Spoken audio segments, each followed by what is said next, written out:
शांत प्रकाश जी, बीजेपी के बड़े नेता दिल्ली पहुंच चुके हैं और दिल्ली में उपचुनाव को लेकर मंथन जारी है, क्योंकि रणनीति दिल्ली से ही तैयार होती है बीजेपी की, और जो बड़े नेता हैं वो भी दिल्ली में बैठे हैं। अब उपचुनाव में जो सबसे बड़ी साख का दाव कह सकते हैं, जो साख का सवाल है, वो योगी जी की लगी है। और योगी जी ने अपने मंत्रियों को उपचुनाव में पहले से ही उतारा है और हर सीट पर किसी डिप्टी सीएम को जिम्मेदारी दी है तो कई मंत्रियों को जिम्मेदारी दी है। अगर भारतीय जनता पार्टी को 10 सीटों में से एक सीट पर भी नुकसान होता है तो योगी जी के वजूद पर सवाल खड़ा होगा, उनकी साख पर सवाल खड़ा होगा। तो आपकी तरफ से कितनी तैयारियां उपचुनाव को लेकर की गई है, और जो आपके सहयोगी दल है निषाद पार्टी और रालोद, उनके हिस्से में कितनी सीटें आने की संभावना है? क्योंकि रालोद ने कई सीटों पर अपनी दावेदारी ठोकी है। सबसे पहले वो अलीगढ़ की खैर सीट पर दावेदारी ठोक रहे थे, लेकिन जो खबरें निकलकर सामने आई, भारतीय जनता पार्टी मुजफ्फरनगर की मीरापुर सीट देने को तैयार है। क्या कुछ कहेंगे? देखिए, सबसे पहले तो मैं ये कहना चाहूंगा जी कि किसी भी प्रकार का चुनाव वो जनता के ऊपर निर्भर करता है। जनता ही जनार्दन है और लोकतंत्र में जनता ही राजा होती है। हम तो जनप्रतिनिधि होते हैं जो जीत करके आते हैं और जनता के कहे अनुसार वो काम करते हैं। हरियाणा में आपने देखा कि किस तरीके से जनता ने भारतीय जनता पार्टी में तीसरी बार फिर भरोसा दिखाया और वहां पर हम सरकार बना करके जो योजना पीछे थी उनको आगे अनवरत चलाने के लिए चुन लिया है।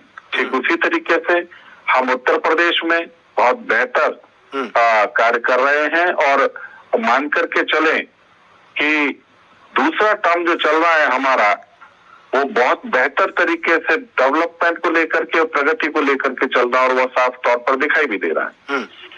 उपचुनाव इसमें कौन जीतेगा कौन हारेगा, इसको साख की बात नहीं, ये जनता के ऊपर निर्भर करता है। जनता जो है वो जिसको भी जनप्रतिनिधि बनाएगी वो स्वीकार्य होगा। इससे किसी की साख खराब होगी या किसी को परेशानी का सबब बनना पड़ेगा, ऐसा नहीं है।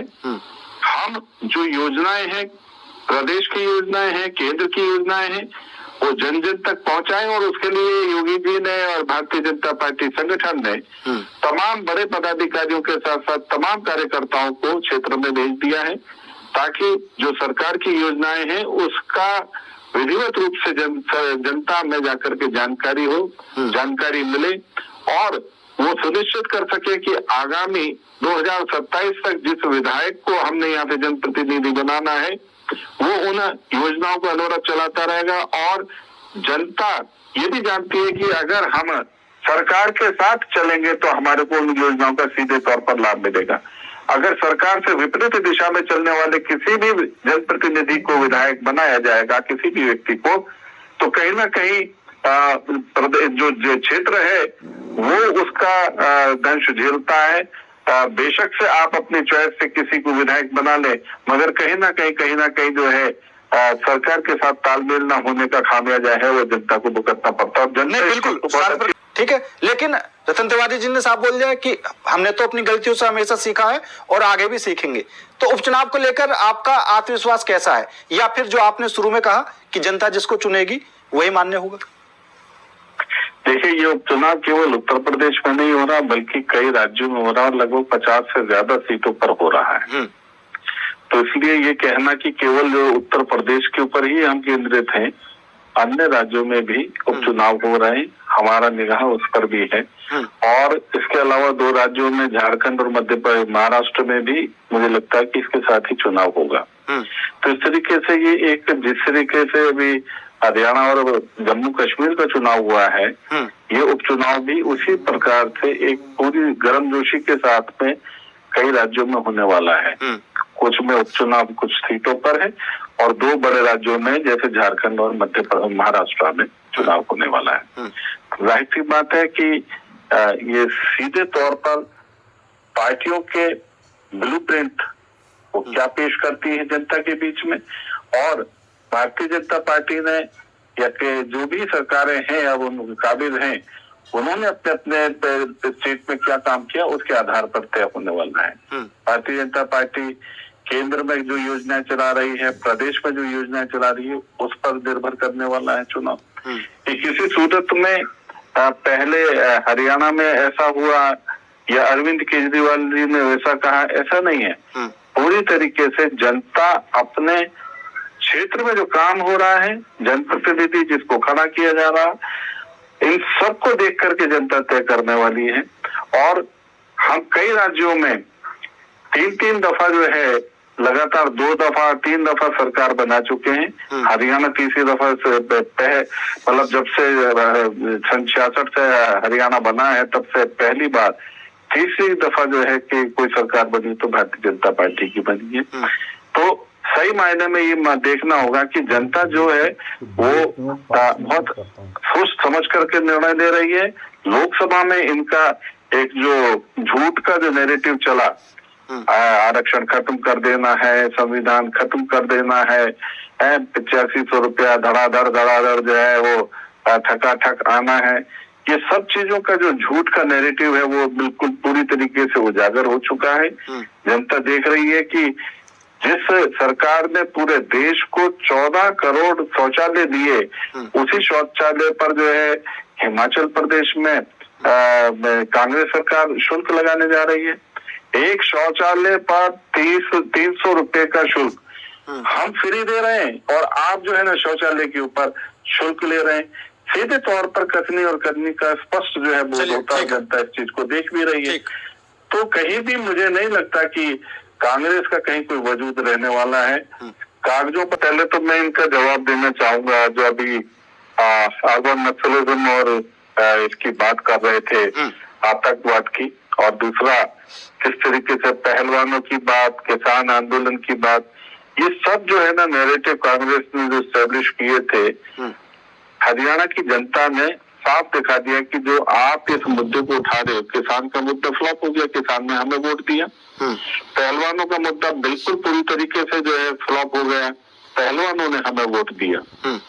किसी भी प्रकार से जो बात ये राहुल गांधी जी के नाम पर कर रहे हैं, मैं आपको रोकना चाहूंगा। मैं यहाँ पर आपको 2 बातें बताऊंगा। एक तो आपने किसानों की बातें कही कि कांग्रेस ने किसानों के प्रति, किसानों को भड़काने का काम किया। अभी जो किसान नेता है गुरनाम सिंह चढ़ूनी, उनका भी एक बयान सामने आया है, तो उन्होंने इस बात को कबूला भी है, 1173 वोट मिले साहब उनको। नहीं, बिल्कुल, उन्होंने इस बात को कबूला भी है कि हमने बीजेपी के खिलाफ भड़काऊ चीजें रची थी, साजिशन किसानों को भड़काया था और गेम बिगाड़ने की कोशिश की थी, लेकिन भूपेंद्र सिंह हुड्डा इस मौके को भुना नहीं पाए। अब आते हैं दूसरी बात पर। आपने जो पहलवानों का नाम लिया, विनेश फोगाट चुनाव जीती, लेकिन आपके जो नेता हैं चंद्रभूषण शरण सिंह, उनका तभी बयान आया कि मेरा नाम इस्तेमाल कर करके वो जीत गई और जहां भी जाती हैं वहां का सर्वनाश कर देते हैं। तो आपकी पार्टी के भी कुछ ऐसे नेता हैं जिनको नहीं बोलना चाहिए, इस तरह की भाषा का इस्तेमाल नहीं करना चाहिए, लेकिन फिर भी वो कर देते हैं। आप एक बात बताएं, किसी भी बच्ची के साथ में कहीं कोई इस प्रकार की घटना होती है तो वो सरकार के पीछे, प्रधानमंत्री से इस्तीफा मांगने के पीछे पड़ जाएगी क्या? वो न्याय के लिए न्यायपालिका में जाएगी ना, पुलिस में जाएगी ना।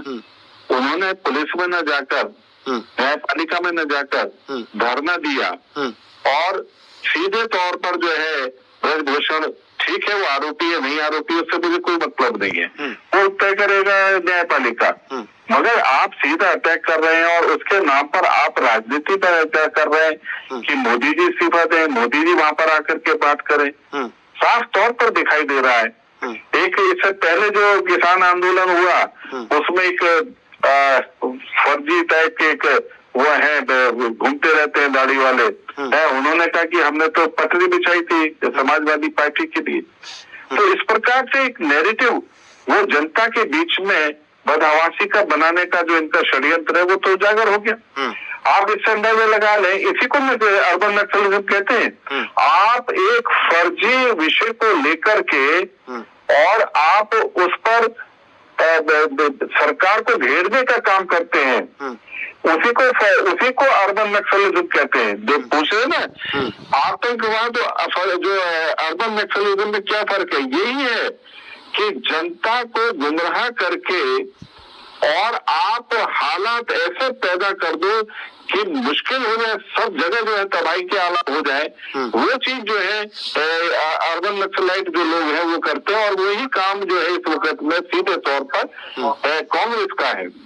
और मोदी जी ने जो बात कही है अर्बन नक्सलिज्म की, वो इन्हीं को लेकर के कही है। तो बेसिकली आतंकवादी जो हरकतें हैं वो इनकी हैं, और वो इनके जिन लोगों को इन्होंने फ्रंट लाइन पर बैठा करके किया वो साफ दिखाई भी दे रहा है, और जनता इस चीज को समझ गई थी। जनता ने इनको पूरी तरीके से न केवल नकारा, बल्कि तुम्हारी कोई आवश्यकता नहीं है, ऐसी सोच के लोगों की हमें कोई आवश्यकता नहीं, उन्होंने एक तरफ फेंक दिया था करके। चलिए तो मैं ये बात करके चलता हूँ कि जिस तरीके से कांग्रेस ये देश के अंदर एक अर्बन नक्सलिज्म का जो जहर बना करके लोगों के युवाओं के मन में घोलने का प्रयास कर रही है, जनता उसका जवाब दे रही है, और आने वाले चुनावों में और बेहतर तरीके से इनको जवाब मिलेगा। ठीक है, इनकी कहीं देश में चुनाव है, ये जनता देख रही है और जनता इंतजार कर रही है। ठीक है, शांत प्रकाश जी जवाब दीजिए।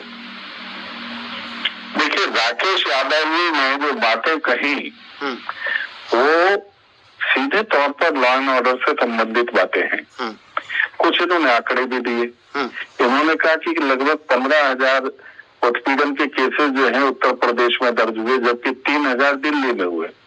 उत्तर प्रदेश की आबादी 23 करोड़ है और दिल्ली की आबादी 3 करोड़ है। तो आप वैसे तो कैलकुलेशन कर लो कि कितना प्रतिशत कहाँ कैसा है, मगर ये घटनाएं नहीं होनी चाहिए, ये पक्की बात है। और इसमें आप जाति देखते हैं, ये यादव जी महिला 12 बजे रात को गहने यादव जा सकती है, प्लान ऑर्डर इतने दुरुस्त है। के हिसाब से बात करेंगे। राकेश जी सुन लीजिए एक बार। राकेश यादव जी, आपके समय में अपराधी अपराध करके खुश होता था। आज के समय में अपराधी अपराध करने के बाद सोचता है कि ये मेरे से कैसे हो गया। उसको ऐसे सख्त सजा दी जाती है।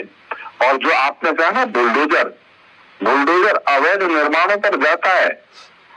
अगर आपका निर्माण वैध है तो आपको कोई परेशान होने की आवश्यकता नहीं है।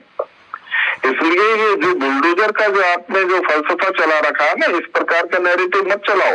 लेकिन अब तो है उस पर चलेगा, उस पर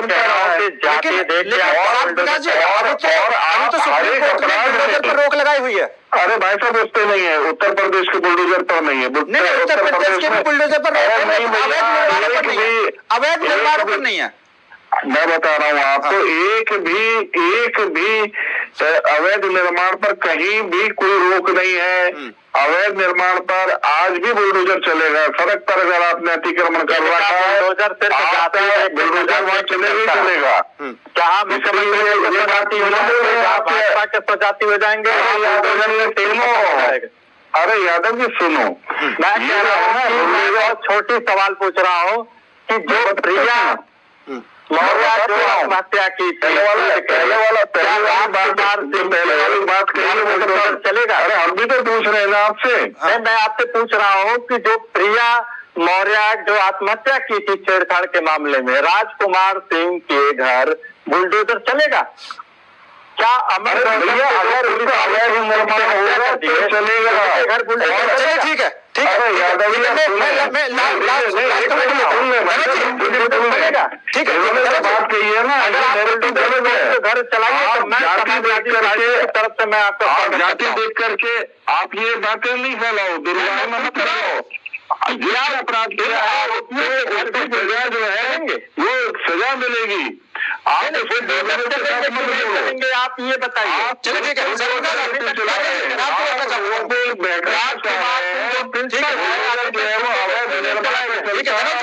रहेगा। अवधेश कुमार जो उन्होंने मारा विधायक को, उनके घर अभी तक गिरफ्तारी क्यों नहीं हुई?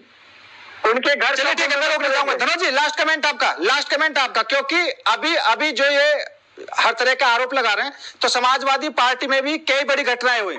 मथुरा में रामवृक्ष यादव कांड, ठीक है, एसपी और दरोगा की वहां पर हत्या हो गई, 22 पुलिसकर्मी वहां पर घायल हो गए। बिकरू कांड बीजेपी की सरकार में आप पुलिसकर्मी वहां पर आइए, भारतीय ठीक है, सुन लीजिए राकेश, सुन लीजिए, ठीक है, मैं दोनों ही पार्टियों की जो घटनाएं वो बता रहा हूं। मैं एक तरफा समाजवादी पार्टी पर